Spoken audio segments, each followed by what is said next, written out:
The answer is fuck you! You are finishing high school. So what, you want me to bust my ass? Get a diploma and a high-paying job so I can buy you all houses and shit while you lay around doing fuck all? I'm down for that. I'll pull my weight, but I'm not gonna be the fucking golden goose. Your job is school. School or leave.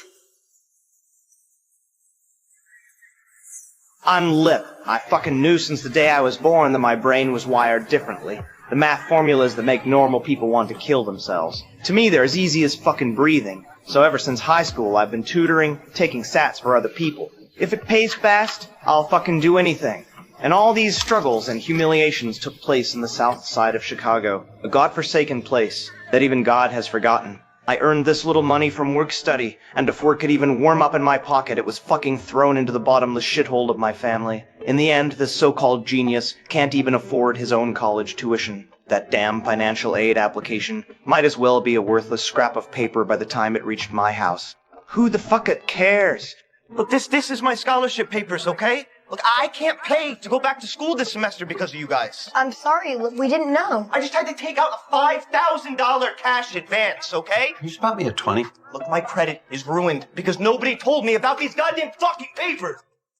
That my life was a pile of shit, then love would definitely be the stinkiest, harnessed chunk in it. Karen was the first girl who really got to me back. Fuck. I really thought we were a goddamn match made in heaven. Two perfect pieces of shit. Both are smart enough, and both are messed up enough. The physical collisions and hormonal attraction made me indulge in it for a time.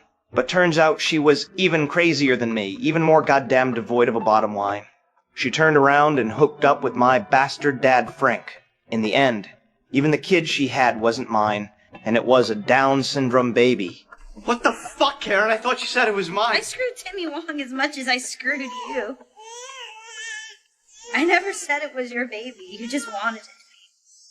That thing's always got that sick sense of humor. After that, Karen completely fell apart from postpartum depression and self-loathing. She left the South Side not long after. At the lowest point of my life, Mandy barged into my life. Her love was so pure it was terrifying, and so intense it burned. When I was giving up on myself and planning to drop out of school entirely, she risked everything to forge a full set of college application materials for me, all just to pull me out of the mire. Even Karen, who just came back, is not allowed to contact me. Yet I yelled at her for that, calling her a busybody. Wow, What?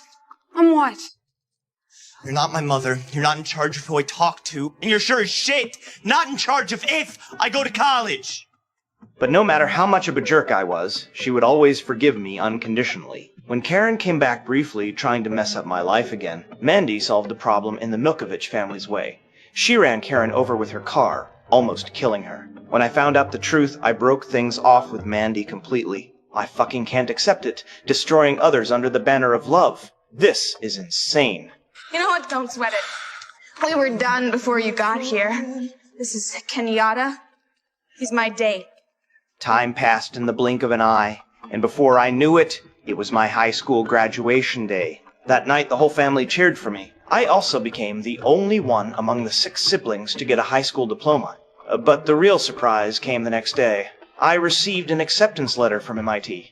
Coming to MIT, it felt like I just stumbled into another whole new world. Everyone here is so well dressed, as if they were born without ever getting a speck of dirt on them. But what about me, as long as I take a breath? All the messed up mess from the Gallagher household yanks me right back to reality. Fino was at home getting high on drugs. Liam almost died from accidentally ingesting that stuff. Now Fiona being prosecuted. And there in a good chance she'd end up behind bars for years. The Stan family. Now it's all falling on my shoulders. All of this is like a rope, coiling tighter and tighter around my neck until I can breathe. I'm not guilty! Liam almost died! And that was you! All fucking you! Your coke, your boyfriend, your fucked up life! It's not mine! Alright? I needed an escape, even if it was just a momentary one. And it was precisely at this time that I got involved with Amanda, the wealthy girl. She took me to high-end restaurants and celebrity parties, opening a door I had never even dared to dream of.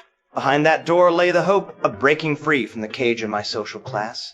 But the more alluring that hope was, the more intense the sense of fragmentation became. I fucking can't fit in at all, and I can't suppress the chaos in my heart, so much so that on the first day I met that female professor, I was deeply attracted to her.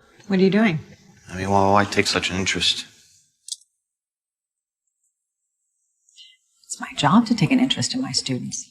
I'm not sure what you think you're doing, but there's a policy against fraternizing with your professors. Oh, I don't want to fraternize. I want to fuck you. Professor Helen, a married woman more than 10 years older than me, has this damn charm that can see right through people. All the messy thoughts in my head, those little street smarts I picked up, scrabbling for a living in the South District. She not only gets them all, but she even fucking appreciates them. For a guy like me, it was the first time someone could keep up with my mind, even outpace me, that feeling. This feeling, it's simply a deadly drug. Yet our relationship was like a time bomb, and it was only a matter of time before it exploded. We all knew in our hearts that, sure enough, this underground romance was finally exposed by Amanda. She posted the intimate photos of Helen and me on the campus website. Overnight, Helen was ruined, while I plunged into a carnival of self-destruction, turning my life into a scorched wasteland. When I showed up to class drunk, I vented my resentment at Professor Yoon's. All the resentment and anger that had built up for who knows how long was finally vented out. You need to stop talking now, Lip. You're doing damage to yourself. You don't give a shit about me. You don't give a shit about me because you don't have to. Right? You're just sitting pretty in your ivory tower and I'm a fucking insect crawling on the wall so you squash things, right? What, because that makes you feel fucking powerful? Because you fucked up your own life and you fucking hate yourself for it. And that was your ticket out of the gutter, pal. And you just blew it. You're officially fucking fired. Fuck you! Fuck you! Fuck you! Fuck you! Then, in a fit of rage to get back at that old man, I smashed his car on a whim and ended up getting arrested. But that old fellow, Professor Yoons, actually didn't give up on a bastard like me. He went around trying every means and finally managed to bail me out during the darkest. He even took me to one of those Alcoholics Anonymous meetings he always goes to. I'll be right here to pick you up in 30 days. I can't pay for this. Yeah. You? Get your ass out of my car.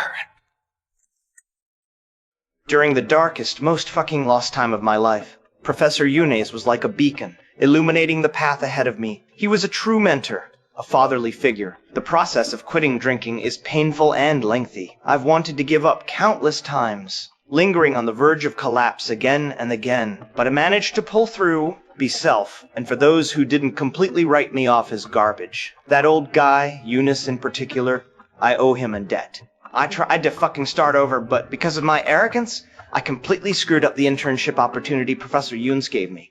Ended up taking a job fixing motorcycles. Though he's just a mechanic, his salary is less than what I earn as a gun for hire. But at least, it was honest work. I thought my life would just be like that forever until Tammy showed up and tore all my stupid rules and pretenses to shreds. She was different from any girl I'd ever met. Not gentle, not considerate, sometimes so rude it could choke you. You're really not that much fun. And you fuck for shit. I don't fuck for shit. Oh yeah, no, you fuck for shit. Fuck you, I fuck for shit. You were all like, jab, jab, jab. Jab, jab, jab, jab, jab, jab. I didn't even want to ask you out to dinner, all right? Brad made me do it. I was just trying to be a nice guy. You know, I have a good life, Yuki. Yeah, see you later, Jabby. But she was more real than anyone I'd ever known. The first time we met, we used our bodies to prove to each other that we were still alive, doing whatever the hell we wanted, never thinking about tomorrow. Just like my asshole dad, Frank said. Live in the moment. So when Tammy told me she was pregnant, that and when I fucking realized, Dean, the moment comes, with bills to pay. And, just like that, a new little life crashed into my world. I named the kid Fred, partly in memory of Professor Ewens, who'd been gone for years. Once, due to my carelessness, I almost hurt Fred. At that moment, I was so scared that I nearly lost my wits. When I came to my senses, all I felt was lingering fear and regret. Everything okay in there? I almost dropped him. Don't worry if you do. They're made of jello the first few months. He'll be fine. You won't hurt him. Get some sleep, son. You look tired.